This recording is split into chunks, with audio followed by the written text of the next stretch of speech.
কোনোদিন পূর্ণ হবে না মহারাজ। আপনার মনের আশা কখনো পূর্ণ হবে না মহারাজ। তুমি কি বলছো সেনাপতি? আপনার একমাত্র মেয়ে মালা, আপনার একমাত্র কন্যা মালা সে কুঞ্জরাত্রে গিয়ে সে এক চাষার ছেলের সঙ্গে সে প্রেম নিবেদন করছে মহারাজ। হ্যাঁ মহারাজ। এই কথা তুমি বলতে পারলে? এই কথা যদি মিথ্যে হয় জালের পরিণাম কি ভয়ঙ্কর। মহারাজ মহারাজ এই সেনাপতি চন্দ্রসেন জীবনে কখনো মিথ্যা কথা বলেনি, আর আশা করি আজও বলবে না মহারাজ। কিসের বিয়াদবি বাচ্চা? যার এত বড় সাহস আমার মেয়ের সঙ্গে প্রেম নিবেদন করতে চাই? এই মুহূর্তে তুমি ছুটে চলে যাও। তুমি তো আরো এক্ষুনি ছুটে যাও। ওই চাষার বাচ্চা দেখায় থাকবে। ওই চাষার বাচ্চা যেখানে থাকুক না কেন তার হাতে পায়ে শিকল বেঁধে টানতে টানতে তুমি নিয়ে আসবে। এই প্রাসাদে কোথায় যেন মনে থাকে। রাজা রাজা নবাব দারুণ আমাদের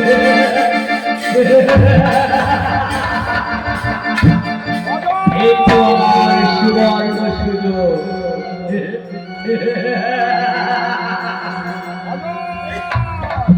এইবার আমি ছুটে যাব ওই জীবনের দিকে, সে যেখানেই থাকুক না কেন, পাহাড় পর্বত নদ নদী আমি তন্ন তন্ন করে খুঁজে বের করে তার হাতে পায়ে লোহার সিংহ করে তাকে টানতে টানতে আমি নিয়ে আসবো এই রাজপ্রাসাদে।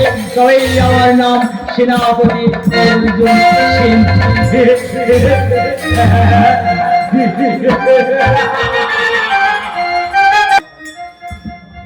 মালা আমাকে কথা দিয়েছে। আমাকে আমাকে মালা কথা দিয়েছে এই কুঞ্জবনার তীরে আমাকে এই কুঞ্জবনার তীরে সে আমার সঙ্গে দেখা করবে। তবে এখন বলতে দেবো না কেন? তবে তবে মালা এখনো এলো না কেন? তবে কি মালা তবে তবে কি মালা আমার সঙ্গে ছলনা করেছে? মালা আমার সঙ্গে অভিনয় করেছে? মালা আমাকে কখনো ভালোবাসেনি? কথা দিয়ে মালা কেন আসেনি?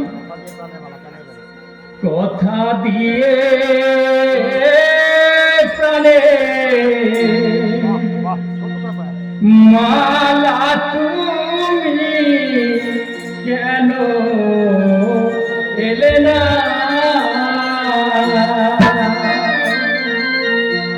কথা দিয়ে প্রাণে মালা তুমি কেন এলে না? মালা তুমি